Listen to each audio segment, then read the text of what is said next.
अपना उत्तराखंड में आप सभी का बहुत स्वागत है और मैं हूं आपके साथ में अमनदीप। खबरों की शुरुआत करेंगे। सबसे पहले बात करेंगे टनकपुर पिथौरागढ़ की, जहां पर ऑलवेदर रोड में स्वाला के पास में एक कैंटर ट्रक गहरी खाई में जा गिरा। बताया जा रहा है कि ड्राइवर को गाड़ी आगे ले जाने से मना किया गया था, लेकिन इसके बाद भी कैंटर ड्राइवर नहीं माना और आगे लेकर गिर गया, जिसके बाद में अचानक पहाड़ी से पत्थरों की बरसात होने लगी।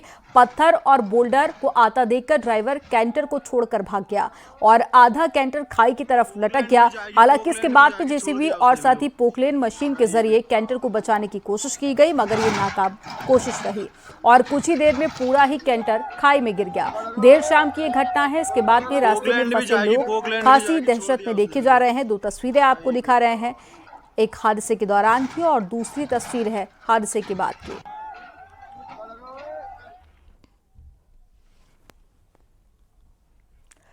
आदि कैलाश यात्रा के लिए इनर लाइन पास जारी नहीं किए जाने से नाराज श्रद्धालुओं ने पिथौरागढ़ की धारचूला तहसील में जमकर हंगामा किया। श्रद्धालुओं का कहना है कि कई दिनों से धारचूला में रुके हुए हैं, लेकिन प्रशासन उन्हें आगे जाने की परमिशन नहीं दे रहा है, जिस वजह से उन्हें खासी परेशानी उठानी पड़ रही है और प्रशासन के रुख से नाराज श्रद्धालुओं की पुलिस से तीखी नोकझोंक भी हो गई।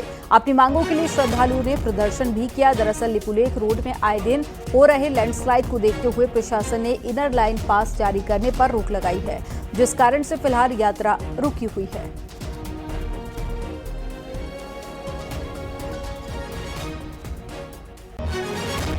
अब रोज बोला जा रहा है कि आज खुल जाएगा, कल खुल जाएगा, परसों खुल जाएगा। अब ऐसे करते मुझे चौथा दिन हो गया आज, और अब हम तहसील ऑफिस भी गए थे तो वो कह रहे हैं एसडीएम छुट्टी पे चले गए, लीव पे चले गए। अब ये नहीं पता कि लीव पे गए तो किसी को इंचार्ज बना के जाना चाहिए कि वो आके परमिशन दे। इस प्रकार कई दिन हमारे यहाँ यात्री रुके रहे इस आस में कि आने वाले 2-3 दिन के बाद यात्रा स्टार्ट हो जाएगी, लेकिन कुछ यात्री चले गए हैं और लगभग यहाँ पर 100 से 150 यात्री यहाँ अभी भी फंसे हुए हैं। तो इस आस में है कि प्रशासन द्वारा परमिट जारी हो जाने पर वो यात्रा कर सकेंगे। और विकासनगर के हर्बर्टपुर इलाके में मंगलवार को पुलिस ने कुछ दुकानों पर छापेमारी की, जिसमें बड़ी संख्या में निजी कंपनी के नकली पाइप बरामद किए गए।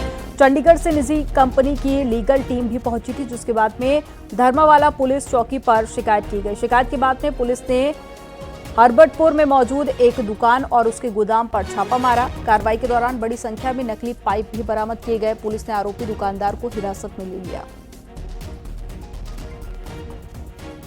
काफी टाइम से इसकी शिकायत हम लोगों के पास आ रही थी, तो आज हम इस दुकान पे आके चेक किया तो वहाँ पे हम लोगों को सीवीसी पाइप मिले हैं, जो काफी मात्रा में सीवीसी पाइप्स हैं, जो कि वो धूस प्रेम की तरह लगते हैं। हम लोग देखने में उसको पहचान नहीं पाएंगे, वो इस लोगों को गुमराह करके ये लोग असली को नकली करके ये लोग सेल करते हैं।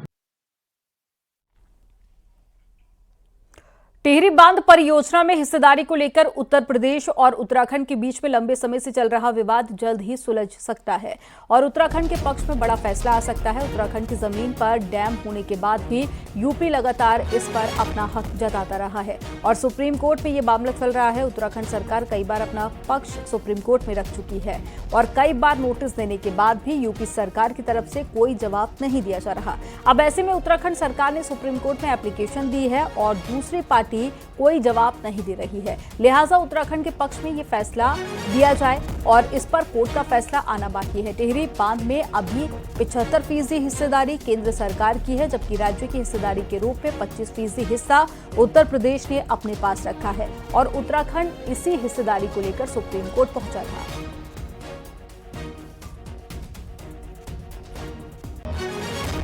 अभी उत्तर प्रदेश की तरफ से कोई रिस्पांस नहीं है और हमने अपने रिस्पांस एफिडेविट ऑलरेडी सबमिट कर चुके हैं।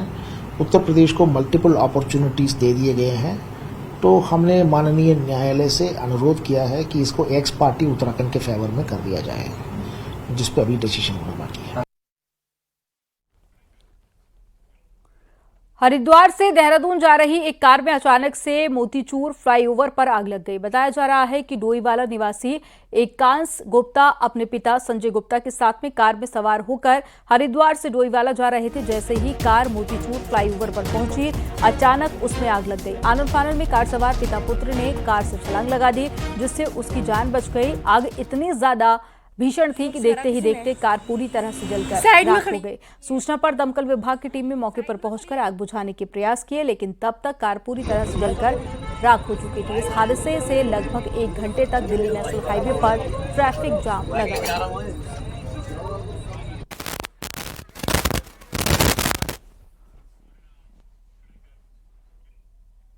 आज पीएम मोदी का जन्मदिन है और सीएम पुष्कर सिंह धामी ने प्रधानमंत्री मोदी को जन्मदिन की शुभकामनाएं दी। वहीं प्रधानमंत्री मोदी के जन्मदिन के अवसर पर सीएम धामी स्वच्छता ही सेवा कार्यक्रम में शामिल हुए। मुख्यमंत्री ने लोगों को स्वच्छता की शपथ दिलाने के साथ ही सड़कों पर झाड़ू भी लगाई। इसके साथ ही पीएम के जन्मदिन पर दून में हो रही मैराथन दौड़ को फ्लैग ऑफ भी किया। इस दौरान मुख्यमंत्री ने प्रधानमंत्री नरेंद्र मोदी को जन्मदिन की शुभकामनाएं देते हुए कहा कि उनके प्रयासों से आज स्वच्छता अभियान ने एक आंदोलन का रूप ले लिया है। उन्होंने प्रदेशवासियों से भी अपने आसपास सफाई रखने की अपील की। 4 तस्वीरें आपके सामने हैं। पहली तस्वीर है जब झाड़ू लगाकर सीएम ने स्वच्छता का संदेश दिया।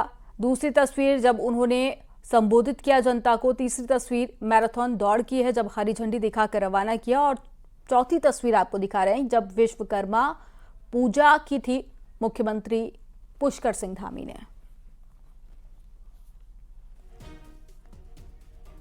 आज हमारे लिए बहुत ही शुभ दिन है और बहुत खुशी का दिन है कि आज हमारे आदरणीय प्रधानमंत्री नरेंद्र मोदी जी का जन्म दिवस है।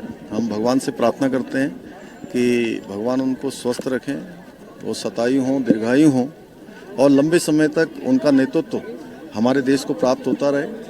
मैं उत्तराखंड की देवतुल्य जनता की ओर से भी, यहाँ के सभी देवताओं की तरफ से भी भगवान से प्रार्थना करता हूँ कि भगवान उनको स्वस्थ रखें। विधानसभा अध्यक्ष और कोटद्वार के विधायक रेतु खंडूरी ने बीते दिनों सीएम धामी से मुलाकात की, जिसमें कोटद्वार के मुद्दों पर उनकी बात हुई थी, जिसमें कोटद्वार में कृषि भूमि को कमर्शियल न करने की भी बात हुई।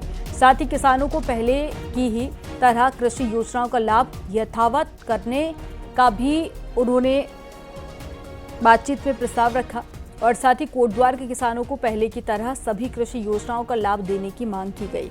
इसके साथ ही कोटद्वार मेडिकल कॉलेज और केंद्रीय विद्यालय शुरू करने की भी कोशिश की जा रही है।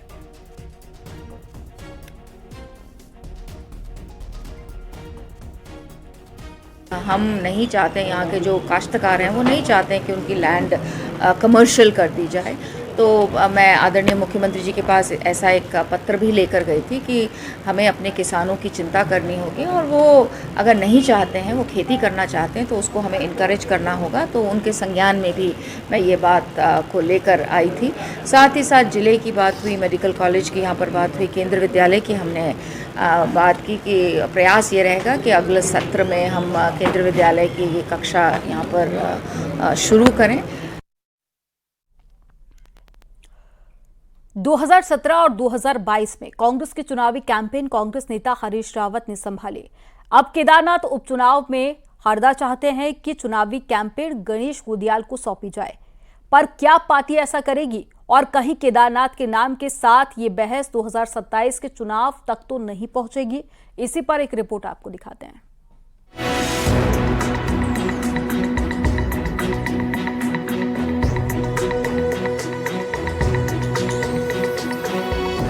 बद्रीनाथ की तरह केदारनाथ में भी कांग्रेस जीते, इसलिए केदारनाथ की कैंपेन गणेश गोदियाल को सौंपनी चाहिए। ये बात खुद प्रदेश में कैंपेन संभाल चुके पूर्व मुख्यमंत्री हरीश रावत ने कही। पर खेमों में बटी कांग्रेस में क्या ये काम हो पाएगा जहां बड़े नेता बटे हुए दिखते हैं? कहीं हरीश रावत की बात पर खेमों में नया विवाद तो खड़ा नहीं होगा? हरीश रावत के मुताबिक सब प्रदेश अध्यक्ष करण माहरा के साथ हैं और कांग्रेस जीत का खेमा है। वहीं गणेश गोदियाल के मुताबिक फैसला पार्टी को करना है, वो कैंपेन का जिम्मा संभालने को तैयार हैं। क्या खेमा, कौन खेमा? हम खुद ही जो है उसी खेमे में है जिस खेमे में अध्यक्ष जी हैं। यदि कोई खेमा है तो इसलिए, और गणेश गोदियाल जी को भी उसी खेमे में ले जाएंगे। कांग्रेस का खेमा है, जीत का खेमा है। रावत जी ने अगर ये कहा है कि केदारनाथ में मुझे कैंपेन का काम देना चाहिए, तो चूंकि वो अनुभवी व्यक्ति हैं, वो प्रदेश के पूरे विधानसभाओं के मर्म को जानते हैं, तो उन्हें ये उपयोगी लगा होगा कि वहाँ पर मैं कैंपेन करूँगा तो पार्टी को उससे फ़ायदा होगा, इसलिए मैं समझता हूँ कि उन्होंने ये राय दी होगी कि मुझे वहाँ पर कैंपेन का काम दिया जाना चाहिए। और अगर पार्टी कैंपेन का काम वहाँ मुझे देती है तो मैं अपने पूरे मनोयोग से उस काम को करूँगा। हरीश रावत पिछले 2 विधानसभा चुनाव में कैंपेन कमेटी के चेयरमैन रहे, लेकिन कांग्रेस कमाल नहीं कर पाई।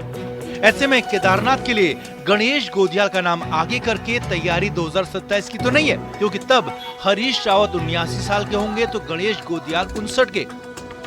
केदारनाथ का कंपेन संभालना चाहिए और हम पर उनके विवेक पर ट्रस्ट करना चाहिए। लोगों ने उन पर विश्वास किया, उनसे प्यार किया है, उसका पार्टी को पूरा फायदा उठाना चाहिए। केदारनाथ चुनाव में अभी तारीख से लेकर उम्मीदवार का ऐलान होना बाकी है, लेकिन उससे पहले कांग्रेस की कैंपेन गणेश गोदियाल को सौंपने की बात करके पार्टी के सामने बड़ा सवाल खड़ा कर दिया है। देहरादून से न्यूज़ 18 के लिए दीपांकर भट्ट की रिपोर्ट।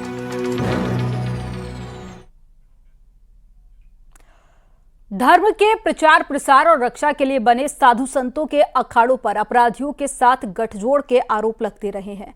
ताजा मामला अल्मोड़ा जेल में बंद पीपी पांडे को जूना अखाड़े में दीक्षा दिए जाने के बाद में चर्चा में आया है। रिपोर्ट आपको दिखाते हैं, इसी से जुड़ी हुई।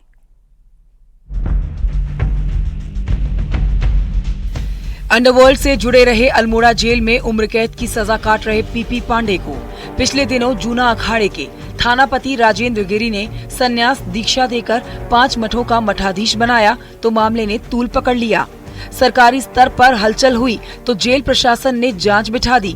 वहीं अपराधी को संन्यास दीक्षा दिए जाने पर साधु संतों में भी हंगामा मच गया। इसके बाद जूना अखाड़े ने आगे आकर मामले में समिति बनाकर जांच करने की बात कही। बोला गया है कि तुरंत ही समिति गठन करो, तो मैं 7 आदमी का जूना अखाड़े के पदाधिकारियों पे कुछ निवृत्त कुछ वर्तमान पदाधिकारियों की टीम गठन करेंगे।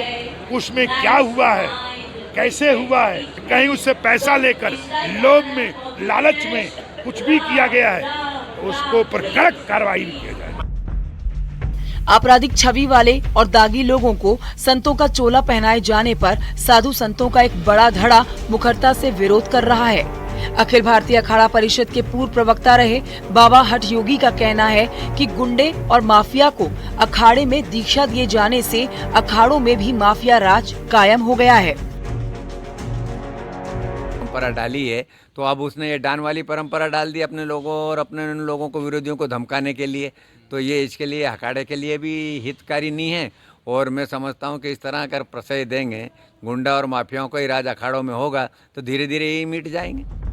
दागी लोगों को संत का चोला पहनाए जाने का ये पहला मामला नहीं है। इससे पहले जूना अखाड़े में दिल्ली के हिस्ट्री शीटर रहे गोल्डन बाबा, स्वयंभू संत सुखविंदर कौर उर्फ राधे माँ और बियर बार चलाने वाले सचिन दत्ता को निरंजनी अखाड़े में महामंडलेश्वर बनाया जा चुका है। न्यूज़ 18 के लिए हरिद्वार से पुलकित शुक्ला की रिपोर्ट।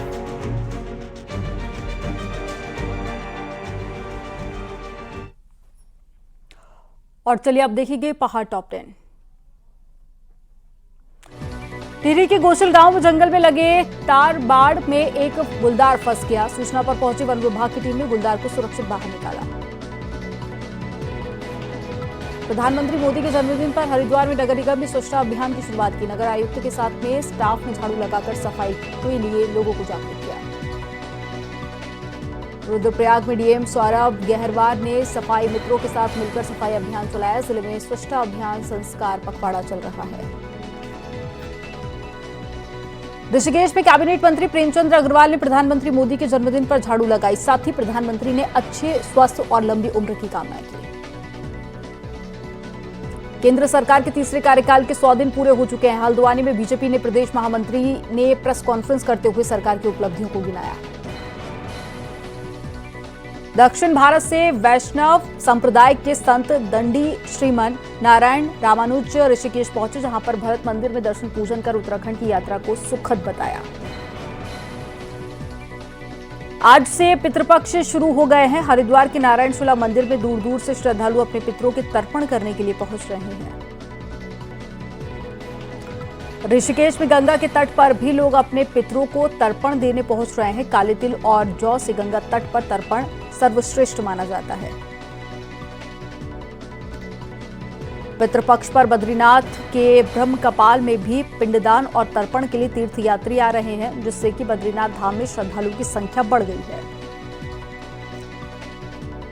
जोशीमठ में मां चंडिका का मेला चल रहा है। मंदिर में 200 अखंड घी के दीपक जलाए गए हैं।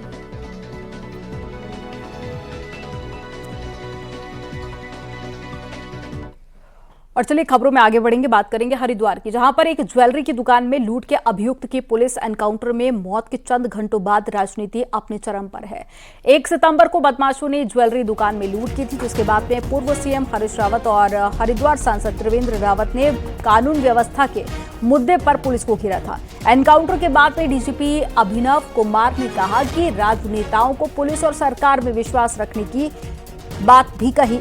इस पर दोनों नेताओं ने कहा कि पुलिस मुखिया को इस तरह के राजनीतिक बयानों से तौबा करनी चाहिए।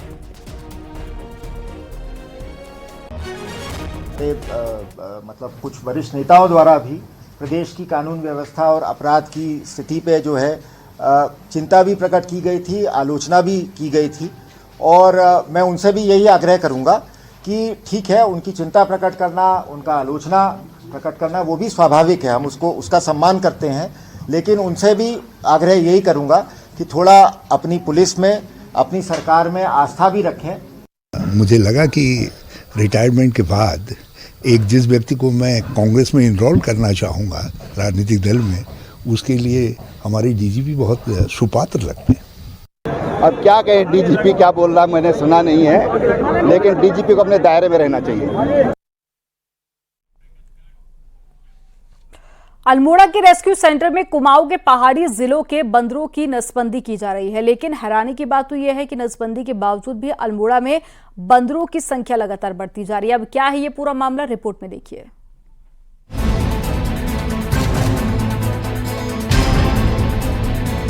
कुमाऊं के पहाड़ी जिलों के बंदरों की नसबंदी के लिए अल्मोड़ा में बंदरबाड़ा बनाया गया है और रेस्क्यू सेंटर में बंदरों की नसबंदी की जाती है, जिससे बंदरों की संख्या को नियंत्रित किया जा सके। लेकिन हैरानी तो इस बात की है कि अल्मोड़ा में बंदरों की संख्या घटने के बजाय और ज्यादा बढ़ गई। दरअसल पिथौरागढ़, बागेश्वर और रानीखेत से जिन बंदरों को नसबंदी के लिए लाया जा रहा है, उन्हें वापस नहीं ले जाया जा रहा, बल्कि अल्मोड़ा के आसपास के जंगलों में ही छोड़ दिया जा रहा है, जिससे यहाँ बंदरों की संख्या और ज्यादा बढ़ गई। अब अल्मोड़ा वन विभाग ने दूसरे जिलों के रेंजरों को पत्र लिखकर नसबंदी के बाद बंदरों को वापस ले जाने का आग्रह किया है। देखिए, इस बारे में हमारे अभी तक हमारे पास 3 डिवीजन के बंदर आ रहे हैं यहाँ पे, बागेश्वर, अल्मोड़ा डिवीजन और सिविल सर्जन अल्मोड़ा। तो हमने संबंधित प्रभागी वन अधिकारियों को भी लेटर लिखी है कि बंदर यहाँ से लाए जा रहे हैं, नसबंदी के बाद उनको वहीं पर छोड़ दिया जाए, क्योंकि लोग छोड़ने की भी शिकायत आ रही है कि अल्मोड़ा में बहुत बंदर हो गए हैं। इसलिए हमने संबंधित प्रभागी वन अधिकारियों को भी इस बारे में लेटर लिखी है। उधर अल्मोड़ा शहर में बंदरों की संख्या बढ़ने से स्थानीय लोगों की मुश्किलें बढ़ गई हैं, क्योंकि बंदर अक्सर लोगों पर झपट पड़ते हैं। स्थानीय लोगों का भी मानना है कि दूसरे जिलों से लाए गए बंदरों को यहां छोड़ा जा रहा है। जो पिथौरागढ़, बागेश्वर या आसपास के क्षेत्रों से बंदर यहाँ बदियाकरण के लिए, नसबंदी के लिए ला रहे हैं, उसके बाद उनको वापस नहीं ले जा रहे। ये क्या कर रहे हैं, कोसी पे, चितई पे या बाड़ीसीना के आसपास या इधर लोधिया आसपास छोड़ दे रहे हैं। और अल्मोड़े में बंदरों की इतनी तादाद हो चुकी है कि बंदर जहाँ पर देखो आदमी डर रहा है। अल्मोड़ा में बनाया गया बंदरवाड़ा बंदरों की संख्या को नियंत्रित करने के लिए बना था, जिसका लाभ अल्मोड़ा को पूरी तरह नहीं मिल पा रहा, लेकिन उसके आसपास के जिलों ने इसका जमकर फायदा उठाया और अपने यहाँ के बंदरों को अल्मोड़ा में छोड़कर इस शहर को जरूर बंदर बना दिया है। न्यूज़ 18 के लिए अल्मोड़ा से किशन जोशी की रिपोर्ट।